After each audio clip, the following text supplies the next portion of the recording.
Hello and welcome. I'm out here in the garden today, a little windy, but it's still lovely. For those of you who are here the first time, I'm Sherry. And for those of you who are returning, welcome back. Good to have you here. Today, I'm going to talk to you about Greek food and what I may be missing from America.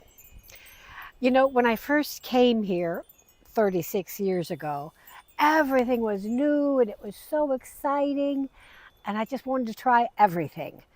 Luckily, I'm an adventurous eater, so I did try everything. Well, octopus took me a while, so they had to cut the little suckers off before I eat them. Now I eat them just fine.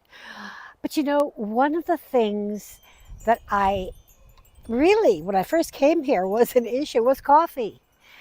This was a long time ago. So back then, um, you had Greek coffee. You didn't have filter coffee. You didn't have cappuccino. You didn't have espresso.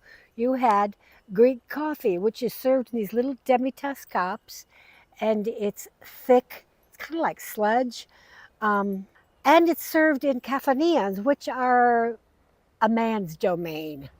Girls to go out and sit and have a coffee. That there was you just didn't have places to do that. I'm happy to report that it didn't take long for Greece to jump onto the cappuccino espresso bandwagon. And now you can go anywhere. There's cafes all over. They have every kind of coffee that you can imagine, and it's done really, really well. So that's a big thing. The coffee culture is huge here, and that thrills me. In the summertime, though, we drift away from those Italian coffee, specialty coffees, and we go for Greek frappe. Frappe is a wonderful, delicious iced coffee drink. Whoa, I told you it was windy. And I've just cut my hair, so we're going to see how it does in this. I literally cut my hair. Anyhow, it's this wonderful iced coffee that is made from whipping up instant coffee. And they usually call it Nescafe because of the brand Nescafe. And then you add sugar and milk if you choose. And it is then over ice, and it's wonderful. That's really the coffee of choice in Greece. And you can't get it anywhere except Greece. When Sarah was here, when she first came, I introduced her to this and she loved it. And then I taught her how to make it. I sent her home with the little machine to whip it up. She was living in Barcelona at the time. And I think she told me she got 2 marriage proposals out of those coffees. Okay, now I'm going to talk about produce. When I came, I was blown away by the abundance and freshness of fruits and vegetables. They were just wonderful and so inexpensive, which they still are.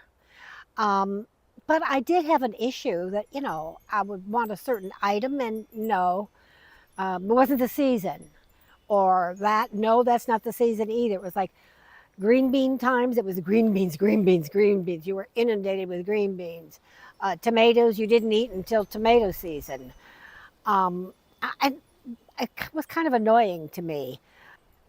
Anyhow, one day I was reading one of my Deepak Chopra books, and he was talking about to eat healthily, you should eat locally and seasonally. And wow, that hit home. I thought, geez, the Greeks have been doing that all along because it's the natural way to do it. When you eat locally, you are getting pollen from local allergens, and this helps you with allergies and it helps your immune system. So I eat the same way now. I did have some issues when it came to cooking ingredients. So often I need something and I couldn't find it at the supermarket.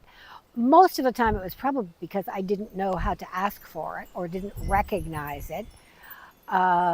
And there was no Google Translate back then, so you couldn't do that. Now it's wonderful. I just put in what I want and it not only shows me, it speaks to me, so I even know how to pronounce it. One thing we do not have in Greece is sour cream. There's some other things, but this is just a point in case.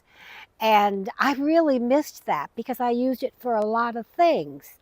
And you know what I use instead now? Greek yogurt. Greek yogurt with just a little bit of lemon, and you have really better than actual sour cream. And I use Greek yogurt like in place of mayonnaise. Often I will make my own mayonnaise, but if I don't, I use yogurt. I just made chicken salad yesterday and I used yogurt and mustard to make chicken salad and it was yummy delicious. It was just a matter of learning to adapt. Canned vegetables are few and far between here. And not that I eat a lot of canned vegetables, but I would use them in recipes. One example would be if you wanted to make hummus. Well, you can't buy a can of chickpeas. You have to buy a bag of revithia, which is Greek word for chickpeas or garbanzo beans. Um, and then you have to soak them a long time, and then you have to cook them slowly a long time. So it's pretty inconvenient. But I do know now that we can actually buy ready-made hummus, which nobody had that before. And the chickpeas or revithia, um, they make a revithia soup out of it. And you know, it's funny because I never liked dried beans, but and you'll find it in tavernas a lot. That's something I do like. And every time we go out, the girls together, that's always one of our small dishes. We call mezeves, means like appetizer. We buy appetizer size of all of these different dishes. And in fact, Thursday we're going to be doing that. So I do eat some beans now. I have a really funny story about finding unusual items. We were here one of our first Christmases in Greece, and I wanted to make my family fruit salad that was traditional. And it was kind of like a Waldorf salad. And the recipe called for cut up marshmallows. Us kids used to have a glass of water, a pair of scissors. You'd put the scissors in the water so that you could cut the marshmallows without them sticking together, and then they would go into the fruit salad. So I head off to look for marshmallows. I knew they were going to be hard to find. What I didn't know was it would be hard to tell somebody what I wanted. I was living on the mainland then, so I went into Athens to this really upscale delicatessen, supermarket delicatessen, Vassalopolis, that had everything unusual. So then I go in and I'm trying to explain to them what it is. Now, my Greek at that time was really poor. And even if I had all the words in Greek, I don't know how I would. How do you explain a marshmallow to someone who has never seen a marshmallow, has never heard of a marshmallow? So I go in and I start describing that in my very poor Greek, and the people there that spoke very little English. Remember, this is, 36 years ago. And it became a riot of laughter. Customers were joining in, the butcher was joining in, and we were just all laughing together over these small, white, round, fluffy, soft, every adjective I could think of in Greek I came up with. Finally, they actually had a bag of these marshmallows hidden in one of these little rows. And he was so thrilled. So everybody was practicing saying, marshmallow, marshmallow. They still don't have marshmallows in Greece, except occasionally I can find them like junky ones, like pink and blue and yellow and just horrible. As for what foods I actually miss from the USA, I would have to say a good charcoal grilled beefsteak. We don't have great beef here in Greece. That's the one thing we don't have good. It's okay. It's the one thing that here I do buy imported from Holland because it's pretty good beef. But a steak on the grill, yeah. I guess I'll just have to wait till I get back to the States to have that. Or UK, they also have good beef. In my early years here, I struggled trying to cook the way I did in America and had trouble finding ingredients, doing this. Cooking is different, it's with Celsius, ovens are different.